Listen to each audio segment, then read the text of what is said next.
오늘 1절 말씀을 같이 읽겠습니다. 시작. 하나님은 우리의 피난처시요 힘이시니 환난 중에 만날 큰 도움이시라. 아멘. 하나님은 우리의 피난처이십니다. 1절에 7절에 11절에 3번씩 이 시편 기자가 하나님은 우리의 피난처십니다 라고 얘기하고 있는 거예요. 피난처를 더 쉽게 말하면 산성으로도 번역할 수 있는 거예요. 여러분, 산성이 무엇입니까? 우리나라에도 1200개 정도의 산성의 터 흔적이 있다라고 합니다. 여러분, 산에 올라가면 남한산성, 북한산성 있잖아요. 그게 산성이에요. 산 그 7부, 8부 능선에 적들이 공격해 와도 이 산성을 잘 이뤄 놓으면 든든한 요새가 되는 거지요. 큰 산성은 10km, 작은 산성은 한 100m 정도, 그러한 흔적이 우리나라에만 해도 1200개 정도가 된다고 합니다. 하나님은 우리의 산성이십니다. 우리의 피난처다라고 말하고 있습니다. 이 산성은 난공불락의 요새와도 같은 거예요. 환난을 당해도 이곳에 피하면 우리 하나님께서 도와주시고 지켜주신다라는 말씀입니다. 오늘 시편 기자는 이 자연의 주권자 하나님이시다, 이 역사의 주관자가 누구이시다? 하나님이시다라는 것을 지금 말하고 있는 것입니다. 우리는 하나님, 피난처이신 하나님께 날마다 나아갈 수 있기를 소망합니다. 2절, 3절입니다. 그러므로 땅이 변하든지 산이 흔들려 바다 가운데에 빠지든지 바닷물이 솟아나고 뛰놀든지 그것이 넘침으로 산이 흔들릴지라도 우리는 두려워하지 아니하리로다. 여러분, 어떤 말입니까? 이것은 종말론적인 현상이에요. 엄청난 최대의 자연재앙을 이야기하는 거예요. 여러분, 조금만 땅이 흔들려도 다 도망가지 않습니까? 야, 지진 나나 보다. 엄청 놀라지 않습니까? 땅과 산과 바다가 지금 요동해도 어떻게 한다고요? 두려워하지 않는다고요. 여러분, 그러실 수 있습니까? 어찌 땅과 산과 바다가 요동치는데 두려워하지 않는다라고 하는 겁니까? 왜냐하면 만물의 주권자 하나님을 내가 의지하기 때문이라는 거예요. 그래서 오늘 1절과 3절 하반절에 하나님은 우리의 피난처시요 힘이시니 환난 중에 만날 큰 도움이시라, 그걸 알기 때문에 우리가 두려워하지 아니하겠다라고 고백하고 있는 것입니다. 이 고백이 우리의 고백이 될 수 있기를 소망합니다. 환난 중에 큰 도움이 되신 우리 하나님이십니다. 로마에 가면 바티칸 박물관이 있습니다. 그 박물관 어느 한 방에 가면 이 로마 시대의 어떤 지도를 기간별로 이렇게 지도를 걸어놓은 방이 있습니다. 근데 거기에 좀 특이한 게 있는데, 바로 앞에 지도에는 폼페이라는 도시가 있는데 그 다음 단계 지도에 이 폼페이라는 도시가 사라졌어요. 여러분, 왜 그렇습니까? 베수비오 화산 폭발로 인해서 거대 도시 폼페이가 사라졌습니다. 수세기가 지나서 어떤 농부가 이걸 발견한 거예요. 그래서 그 폼페이를 다시 한번 발견해서 이렇게 봤더니 그 화산재로 말미암아 화산재가 7m 높이까지 쌓였다고 합니다. 그 15,000명이나 되는 사람들이 다 그냥 죽은 거예요. 갑자기 죽었기 때문에 그 시체가 화산재로 그 모형이 남아있는 거예요. 가만히 보니까 지하 깊숙한 방에 가서 죽은 사람들이 발견되었어요. 아마도 지하 깊숙한 벙커로 방으로 숨으면 살 수 있었을 줄로 생각했을 수도 있겠습니다. 또 어떤 사람은 그 폼페이 건물 가운데 가장 높은 방에서 죽어 있는 시체를 발견했어요. 그들은 이 화상 가운데 높은 곳에 올라가면 살 수 있겠지라고 했겠죠. 그럼 결론적으로 뭡니까? 그 큰 도시 15,000명 이상 되는 사람이 그 화산으로 말미암아 화산재해에 덮여서 다 죽었다라는 겁니다. 사랑하는 여러분, 이 세상에는 안전지대가 없습니다. 세이프 존이 없다라는 거예요. 오로지 어디에만 있어요? 우리가 하나님을 향해 갈 때, 하나님의 품에 안길 때 그곳이 가장 안전한 피난처요, 우리의 산성인 줄로 믿습니다. 짐승 중에 다람쥐는 아주 작은 짐승입니다. 그래서 맹수가 나타나면 꼼짝없이 죽어야 되죠. 도망가야 되죠. 그런데 이 다람쥐가 맹수가 나타나도 목숨을 잃지 않습니다. 큰 바위 틈으로 들어가 버리면 어떤 강한 맹수도 이 다람쥐를 해할 수가 없는 거예요. 이와 마찬가지로 세상 세파가 우리를 향해서 날마다 불어닥칩니다. 악한 사단의 영이, 악한 마귀가 우리를 공격합니다. 그럴 때 우리는 어떻게 해야 되겠습니까? 우리의 피난처 되시는 하나님, 우리의 요새가 되시는 하나님께 피할 수 있기를 소망합니다. 시편 18편 1, 2절 말씀입니다. 나의 힘이 되신 여호와여, 내가 주를 사랑하나이다. 여호와는 나의 반석이시요 나의 요새시요 나를 건지시는 이시요 나의 하나님이시요 내가 그 안에 피할 나의 바위시요 나의 방패시요 나의 구원의 뿌리요 나의 산성이시로다. 아멘. 우리 하나님은 우리의 산성이 되십니다. 요새가 되십니다. 바위가 되십니다. 우리의 방패가 되십니다. 이곳으로 우리는 지금 힘든 어려운 환난의 시기를 보내고 있지만 그 어느 때보다도 정신을 차리고 하나님께로 향해야 될 줄로 믿습니다. 오늘 3절 말씀에 보면 끝에 셀라라고 되어 있습니다. 7절, 11절 말씀에도 셀라라고 말하고 있습니다. 이 정확한 뜻은 밝혀지지 않았어요. 하지만 연주할 때 어떤 변화를 주라라는 신호의 하나라는 겁니다. 그래서 이 시에서 사용된 셀라는 어떤 그 연을 구분하는 그런 기능을 가지고 있다라고 합니다. 다시 말해서 이 시인의 감정을 점점 고조시키면서 셀라, 셀라, 셀라 하고 있는 거예요. 우리 하나님이 어떤 하나님인지 들으라라고 말하고 있는 거예요. 우리 5절 말씀 같이 읽겠습니다. 시작. 하나님이 그 성 중에 계심에 성이 흔들리지 아니할 것이라. 새벽에 하나님이 도우시리로다. 아멘. 하나님이 어디에 계심에? 성 가운데 계심에. 하나님이 그곳 가운데 계시기 때문에 그 성은 흔들리지 않는다라는 거예요. 여러분들이 하나님을 늘 내 마음속에 모시고 동행하면 여러분들 어떤 시험과 환난이 와도 흔들리지 않을 줄로 믿습니다. 그 하나님이 새벽에 도우시리라 라고 말씀하고 있습니다. 여러분, 새벽에 돕는다라는 것이 어떤 의미겠습니까? 이 새벽은 어떤 시점입니까? 이제 어둠이 물러가고 태양이 떠서 빛이 비치는 그러한 시기입니다. 그렇죠? 그래서 사실 이 새벽이 제일 위험하고 전쟁을 할 때도 이 새벽 때 꼭 공격을 하잖아요. 그렇죠? 요즘은 꼭 그렇진 않지만. 그래서 이 새벽에 하나님이 도우신다라는 말은 가장 위험한 때, 그럴 때 하나님께서 언제나 우리를 도우시고 우리와 함께 하신다라는 말씀입니다. 7절 말씀 보면 만군의 여호와께서 우리와 함께 하시니, 누구와 함께 한다고요? 우리와 함께 한다고요. 그래서 야곱의 하나님은 우리의 피난처시로다.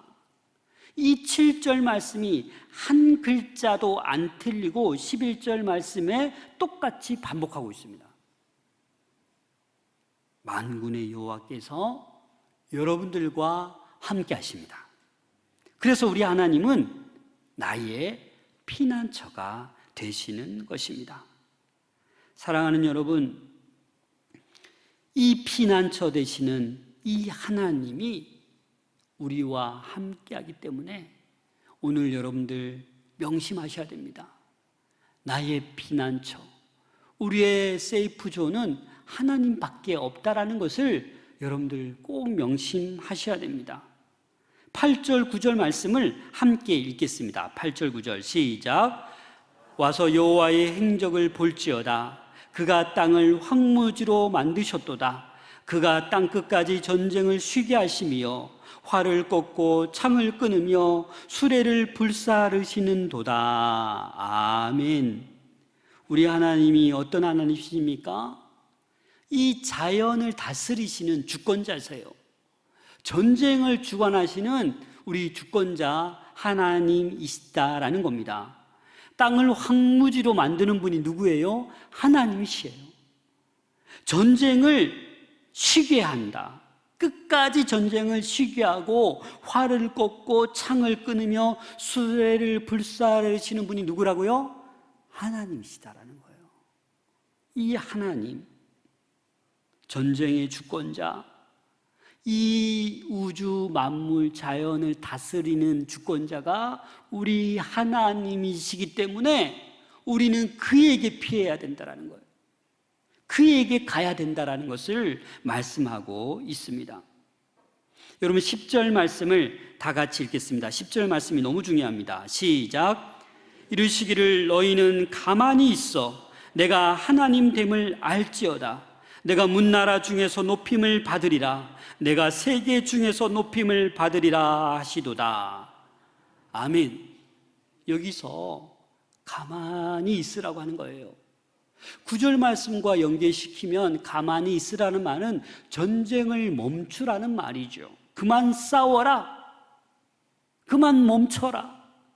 제발 평안을 유지해라. 그 얘기죠. 이 나라와 민족들이 서로 주인이 되려고, 서로 높아지려고, 서로 경제력 때문에, 이권 때문에 싸우는 것, 제발 좀 가만히 있으라라는 거예요.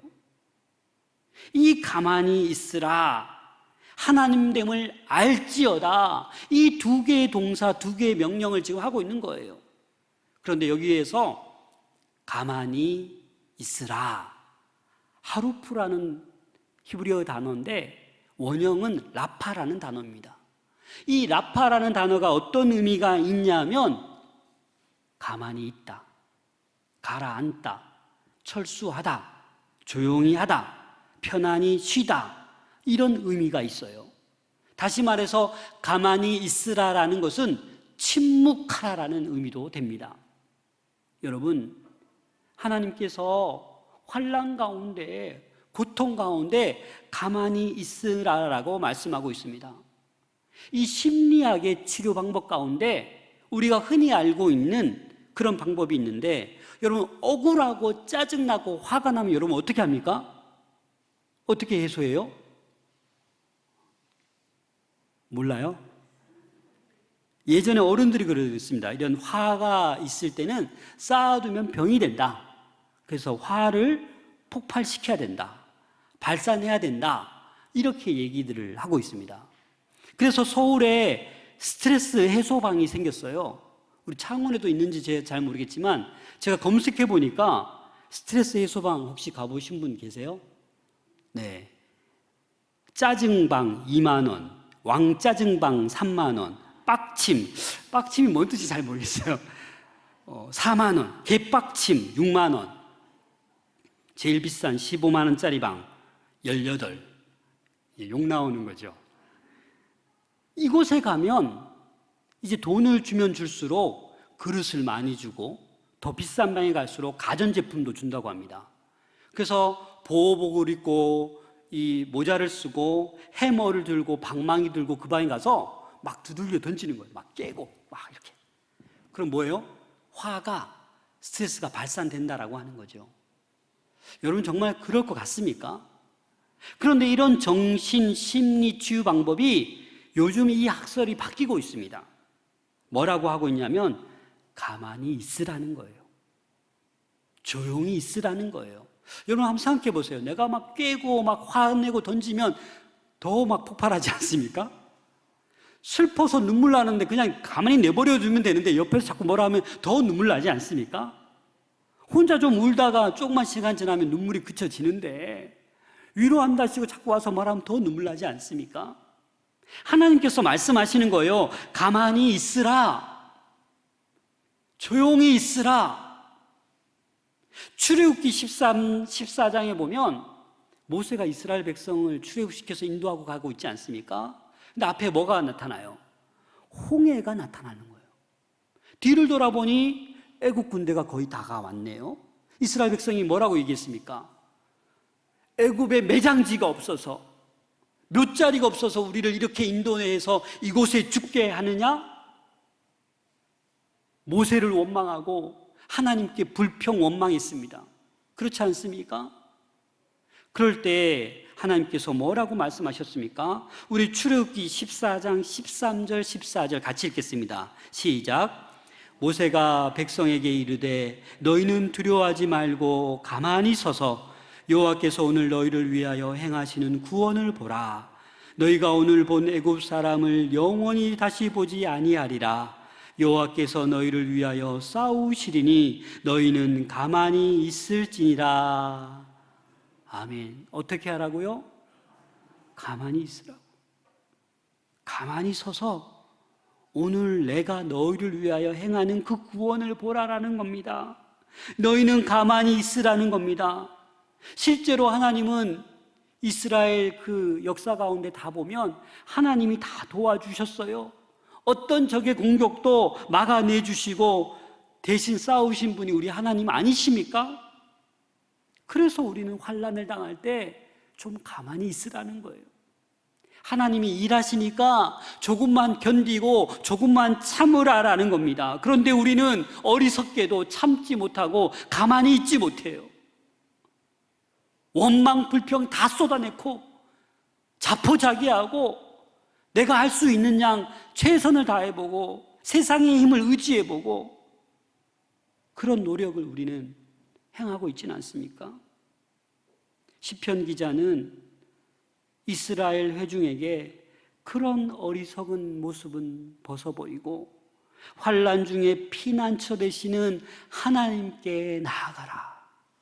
하나님이 함께 하신다. 큰 환난 중에 도와주신다. 이 하나님께 나아가라고 말씀하고 있는 것입니다. 시편 91편 2절 3절입니다. 나는 여호와를 향하여 말하기를 그는 나의 피난처요 나의 요새요 내가 의뢰하는 하나님이라 하리니 이는 그가 너를 새 사냥꾼의 올무에서와 심한 전염병에서 건지실 것이미로다. 아멘. 심한 전염병에서 어떻게 하신다고요? 건지실 것이다. 이 심한 코로나 가운데 우리가 회개하고 나가고 하나님의 긍휼을 구하면 하나님께서 건져 주실 줄로 믿습니다. 멍하게 그냥 우리가 가만히 있는 것이 아니라 피난처 되시는 하나님께 나아가야 된다라는 겁니다. 원망하고 불평하고 자포자기하고 어떻게 하지? 사회적 거리두기 한다고 하나님과도 더 멀리 거리두기 해서 이 교회에 나오지도 못하는 이 현상, 사랑하는 여러분, 주님께 나올 수 있기를 소망합니다. 종교개혁자 마틴 루터가 이 시편 46편을 읽다가 은혜를 받아서 조금 전에 불렀던 585장 내주는 강한 성이요, 이 찬양을 루터가 작곡했습니다. 그 찬양 한 구석에 보면 마틴 루터라고 이름이 적혀져 있습니다. 우리 주님은 강한 성이십니다. 환난 중에 만날 큰 도움이 우리 하나님이십니다. 여러분 회복할 수 있기를 바랍니다. 우리의 능력의 하나님을 붙드시기를 소망합니다. 우리 가운데 환난 가운데 있는 사람들이 있습니다. 경제적 위기를 맞이한 사람이 있습니다. 건강의 위기를 맞이한 사람들이 있습니다.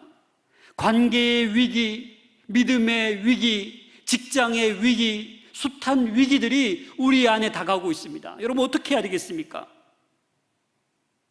큰 도움을 주실 하나님께 나아갈 수 있는 우리 모두가 될 수 있기를 소망합니다.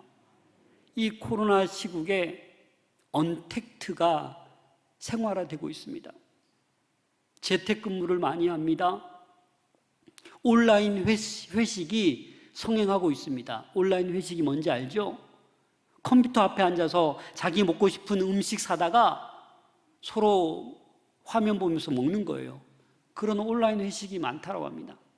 장점이 있대요. 술 먹기 싫은데 2차, 3차 가기 싫은데 그런 거 안 하고 자기 자리에 앉아서 회식하니까 뭐 좋다고 하는 사람도 있습니다. 우리 교회 학교에도 이제 컴퓨터 앞에 앉아서 이렇게 회식하기도 하겠죠. 육체적 활동이 현저히 줄어들고 있어서 다들 살이 찌고 있습니다.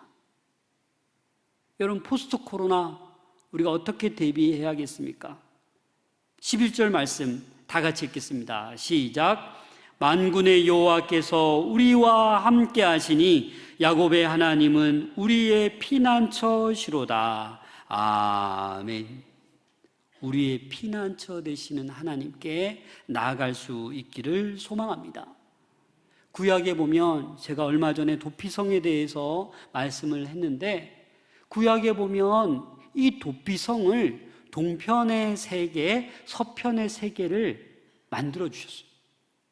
왜요? 부지 중에 실수로 사람을 죽였기 때문에 이 도피성에 들어가기만 하면 목숨을 건질 수 있었어요. 도망가지 못하면 바로 죽게 되죠. 이 도피성은 가만히 보니까 누구든지 어디에 있든지 하루길에 갈 수 있는 곳에 도피성을 하나님께서 세워주셨어요. 거의 48km 이내에 있는 거예요.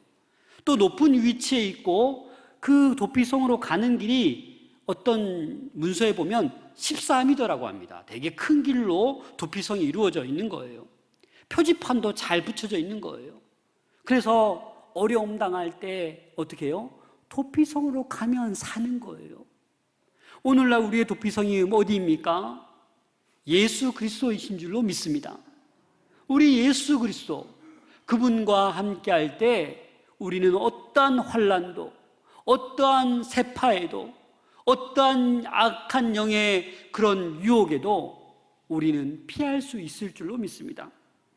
사랑하는 여러분, 도피성 되시는 예수 그리스도, 우리의 피난처 되시는 하나님께 나아가는 복된 한 주 살아갈 수 있기를 부탁드립니다.